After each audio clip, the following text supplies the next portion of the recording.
so now let's move on to my next letter, M, which stands for make or research log. So this pertains to a task I'm sure many of you have struggled with, writing a research paper. And I think this is one of the most difficult things any student has to do because it involves such a wide range of skills. Things like researching, critical thinking, logic, creativity, persuasive writing, and so much more. So what do I mean by a research log? Well, it's essentially just a document that you prepare during the research stage of writing a paper. And it can take many different forms, but it's essentially a detailed summary of all your research done in a systematic, structured way. So instead of just reading through a pile of text and maybe slapping on a post-it note here and there, you're actively cataloging the material. So making a research log is actually pretty straightforward. You should start a new page for every source that you read.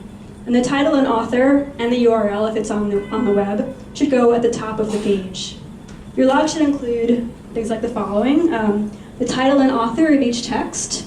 Oh, sorry, I already said that. The main points and conclusions the author makes. Anything you think is interesting or unexpected. Anything you think is important in terms of facts and statistics. And any quotes that you feel state the issue really well. You should also write down your thoughts and reactions to what you're reading. So for example, if you disagree with something the author says, or if there's a flaw in the author's argument.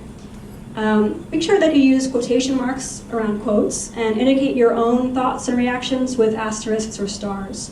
Because later on, when you're actually writing the paper, you don't want to get confused between what you thought versus what the author actually said. And last but not least, make sure you write down the page number for everything. This will be a real lifesaver when it's time to write the paper. So why write a research log? They seem like a lot of work, but they really pay off in the end, as I've seen with my own personal experience. When you're reading a source, it's so easy to get bogged down in detail. Especially if you have a lot of text to read, it can be hard to make connections between things and see the big picture. But that's where the research log comes in. When you have all the key information in a condensed form in one place, it makes it so much easier to connect the dots and see the relationships between things. And this is really crucial when you have to think of a thesis. After you've read through your research log a couple of times, you might find that a light bulb just goes off inside your head. You know, the subconscious is so important when you're trying to think of that thesis. Second of all, when you're actually writing a paper, you won't have to think to yourself, now where did I see that really great quote? And then go searching through all your text. Most of what you want to cite will already be right there in your research log with a page number where it came from. This is my own research log that I used for my senior thesis in college. This is the old-fashioned way to make a research log. As you can see, it's handwritten. It's really clunky, and it's got post-it notes everywhere. I actually recommend writing yours on the computer for a couple of reasons.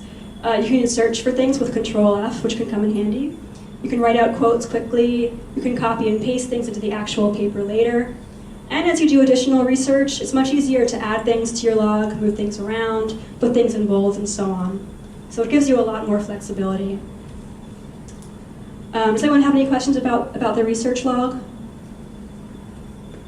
Okay, go on to my next one then.